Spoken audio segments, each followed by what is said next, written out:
शमसुद्दीन जब्बार की IS agency join करने की मजबूरी थी या मर्जी, आखिर उसने क्यों की अमेरिका से गद्दारी, आइए जानते हैं।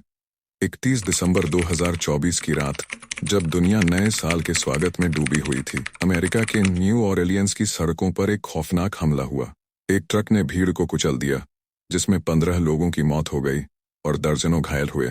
इस हमले के पीछे था एक ऐसा नाम जिसने सभी को चौंका दिया, जिसका नाम था शमसुद्दीन जब्बार, जो अमेरिका का ही भूतपूर्व सैनिक था। दूसरी घटना लास वेगस में ट्रंप होटल के ठीक बाहर हुई, जिसमें टेस्ला कंपनी के साइबर ट्रक में जबरदस्त धमाका हुआ। इस धमाके में ट्रक सवार की मौत हो गई।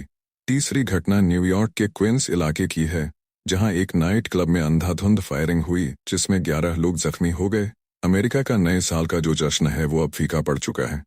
इस घटना के बाद से अमेरिका में 24 घंटे के भीतर तीन बड़े हमले देखे गए, और ये तीनों हमले एक दूसरे से इंटरकनेक्ट बताए जा रहे हैं। क्या इन हमलों के जरिए सुपर पावर अमेरिका को बर्बाद करने की चुनौती दी गई?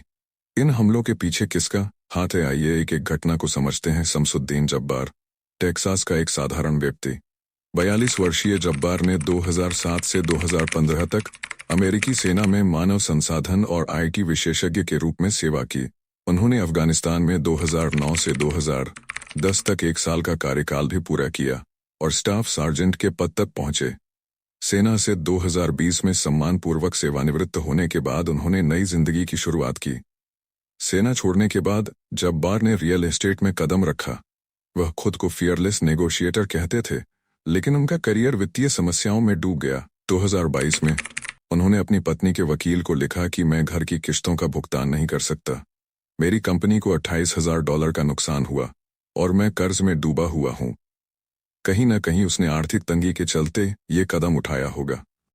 वित्तीय संकट और निजी जीवन की परेशानियों ने जब्बार को अंधेरे रास्ते पर धकेल दिया। उन्होंने 2015 से 2017 के बीच जॉर्जिया स्टेट यूनिवर्सिटी से कंप्यूटर सिस्टम्स में डिग्री ली, लेकिन इस दौरान उनके सोशल मीडिया अकाउंट पर संदिग्ध सामग्री सामने आने लगी। FBI के अनुसार उन्होंने ISIS से प्रेरित वीडियो पोस्ट किए।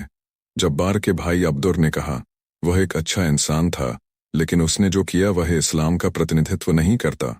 यह चरमपंथी का नतीजा है, न कि धर्म का। नए साल की पूर्व संध्या पर शमसुद्दीन जब्बार ने एक ट्रक से न्यू ऑरलियंस की भीड़ पर हमला किया। 15 लोग मारे गए और कई घायल हुए।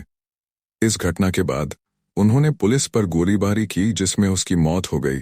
उसकी गाड़ी से ISIS से जुड़ा काला झंडा बरामद हुआ।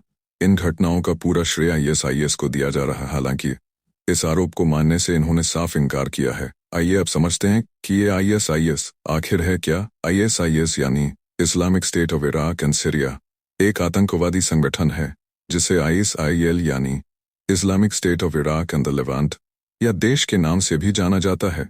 यह एक जिहादी समूह है जिसने 2014 में इराक और सीरिया के बड़े हिस्सों पर कब्जा कर अपनी खिलाफत की घोषणा की थी।